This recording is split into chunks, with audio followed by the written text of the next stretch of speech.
Hi, welcome to Learning Monkey. I am Vikram.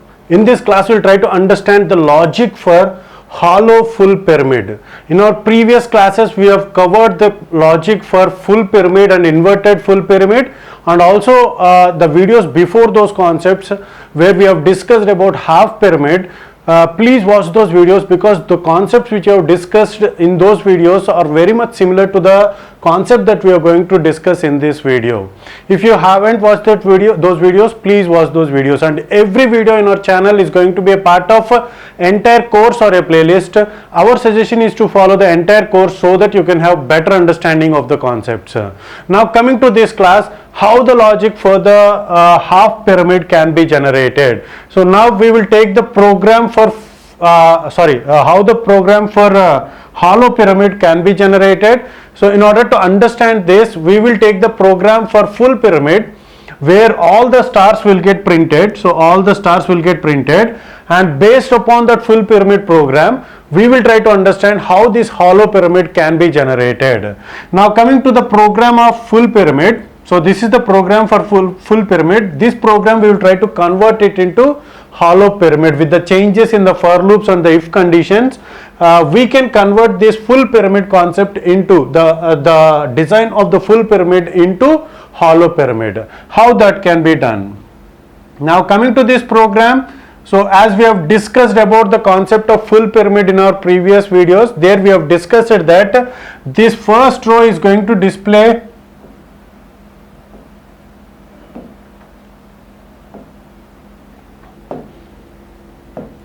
So there we have discussed that this first row is used to count the number of rows. So the count of the rows will be done by this first row, and this second row, second for loop. This first for loop is used to count the number of rows, is used to maintain the count of rows, and this second for loop is used to fill the columns. So the discussion has been done. So this is used to fill the columns, and this if condition. So what this if condition will do is, it is going to take the what this formulation, mathematical formulations will do.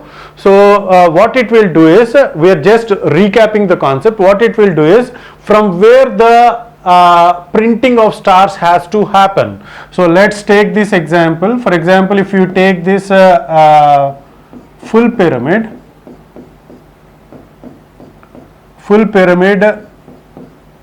of height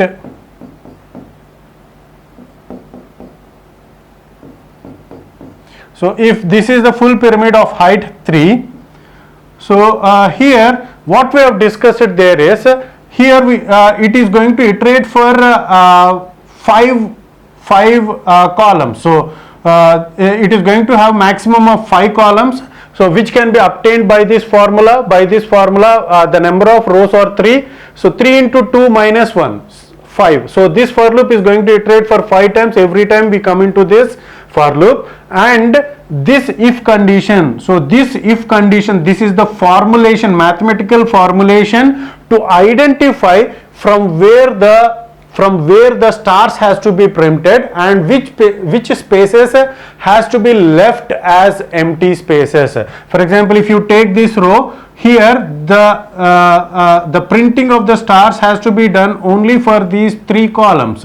This column and this column has to be left empty. So that decision is made by this if condition. So how that is made is, it is made by using this greater than, less than or equal to symbol, and greater than or equal to symbol, and this and symbol. So what it states is, what this mathematical formulation states is, if the value of j is, for example, if you take a second row,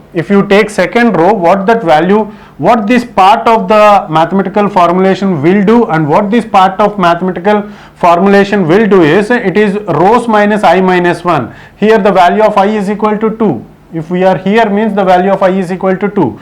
So here what happens is 3 minus 2 minus 1, which is 1, which is 2.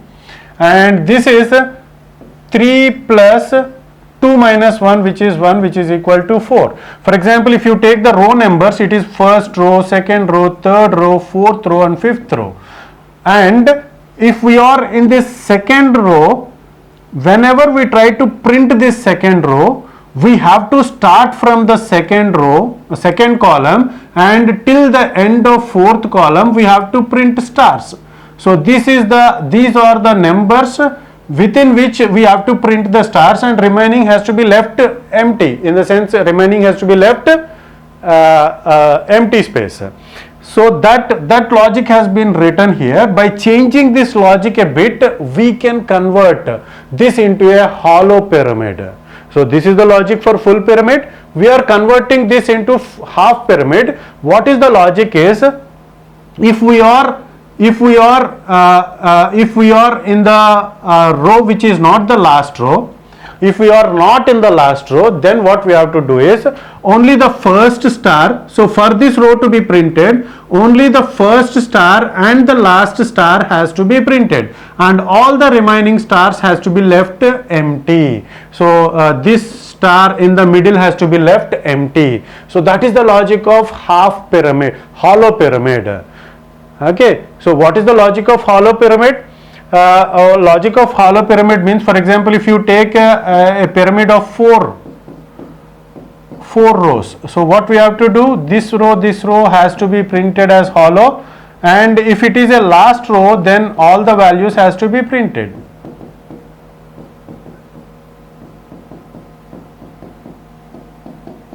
So see here, how many columns are there? How many columns are there in the last row? Here we are having 7.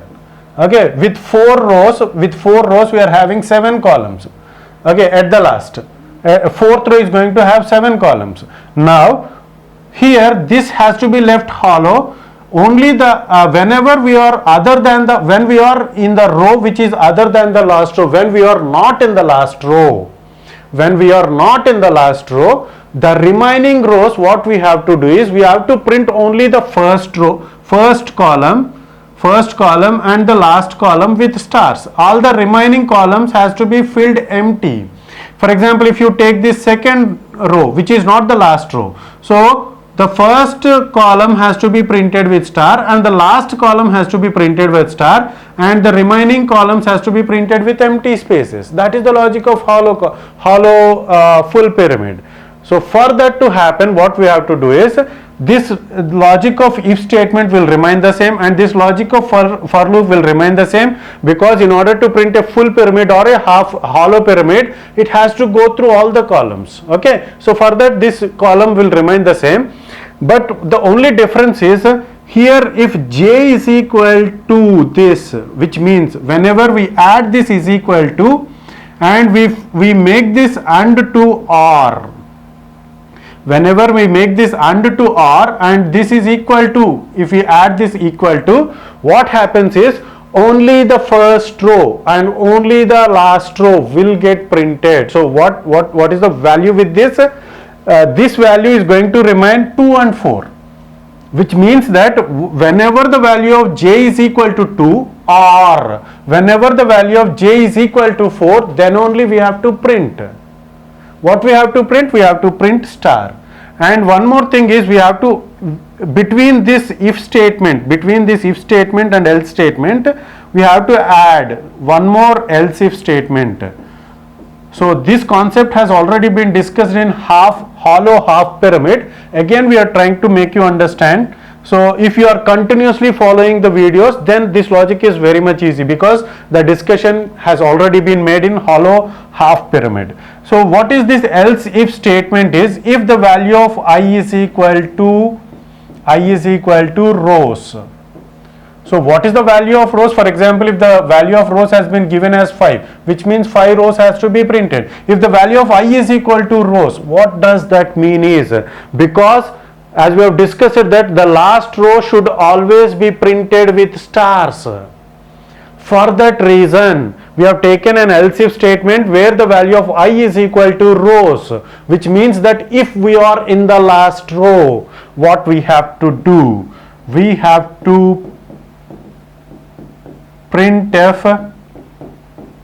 What we have to do? We have to do printf. So this is which has to be added between this else and if statement. So else if I is equal to rows. So other than this if statement will work, which means that if we are in a row which is not the last row, only the first star and the last star has to be printed. All the remaining spaces has to be left empty, in the sense it has to be left empty, which is done by this else statement. So this else statement is going to print all these empty spaces. This here and here, this else statement will work. Okay, so this is the logic of a hollow full pyramid.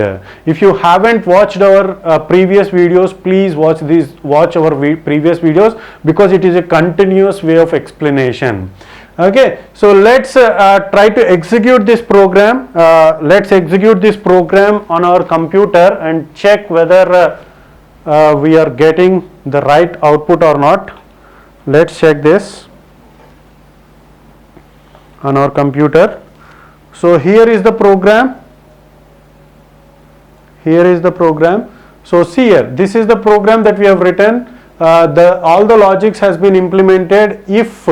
If j is equal to rows minus I minus 1, or j is equal to rows plus I minus 1. So in full pyramid concept, we have taken it as less than or equal to or greater than or equal to, which means if the value of j is between 2 to 4. So in our case it has been taken as 2 to 4. So starting column to the ending column. So if that is the case, we have to take it as stars, and but because it is a hollow one, we have to take it, we have discussed that it is equal to, we have to print a star. If I is equal to rows, which means that if we are in the last row, we have to print star, else we have to print empty space. Let's check the output. This is the output. Here just give as 5. So this is the hollow pyramid. Let's check with a bigger number whether we're getting the output or not. So let's take it as 10. See here, this is the pyramid with 10 rows, and it is a hollow pyramid. And the last row, check this out. Okay, so this is the logic for hollow full pyramid.